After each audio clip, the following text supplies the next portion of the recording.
Hi, welcome to Expand Your Us. I'm so glad to get to chat with you a little bit today. And here's this week's essay. I'm a teacher, and this week I've had the privilege of talking with some other teachers who were honest about the weariness they feel. Education in the COVID era is not for the faint of heart, and I sense the compiled exhaustion that they experience. I also care about quite a few health professionals, and they too struggle to find the hope and joy in serving others for which they are known. It's not just Omicron or caring for hurting people who reject the convictions of those who comfort them. I think it's entering the 24th month of this work. It is the long work where wins feel rare and losses pile up. Because it is late January, I'm also thinking about many friends of color navigating the days between Martin Luther King Jr.'s holiday and Black History Month. This year, in addition to bracing themselves for the blows that sometimes come with performative tributes to civil rights heroes, matched all too often with little to no action, we also have to grapple with the fact that our Congress won't secure easy access to the voting booth. It feels a little bit like we're in a time warp.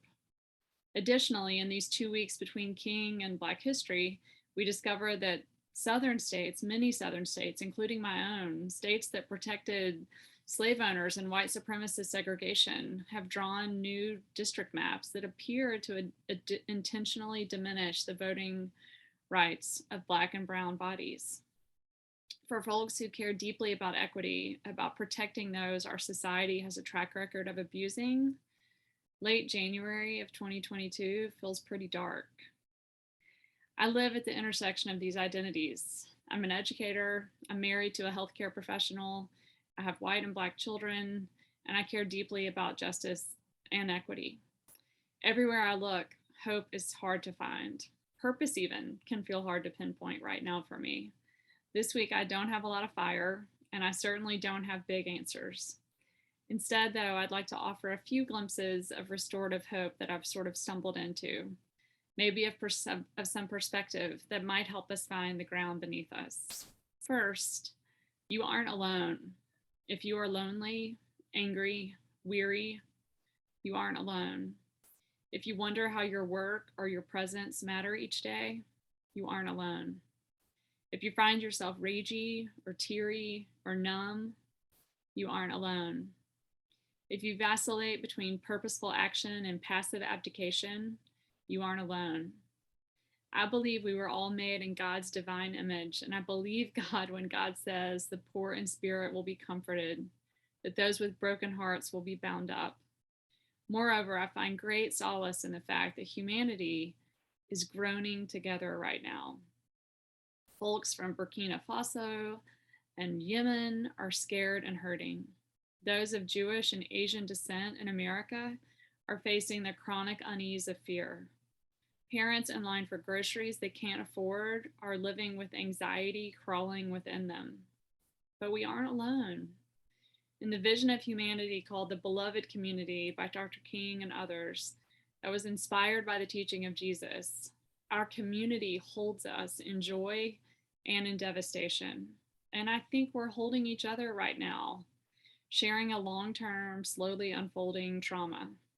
You aren't alone. Second, I just offer to do what you can do and not what you can't. I am typically driven by like big P purpose, but these days I find it really hard to find.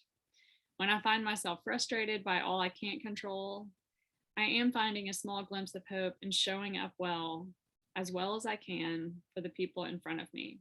And I fail at this all the time still. I'm not trying to save the world this week, but if a friend comes to mind, I can reach out. If a patient or a student appears, I can offer them my full attention as best as I'm able. If a kid is scared or upset, I can try to hold them.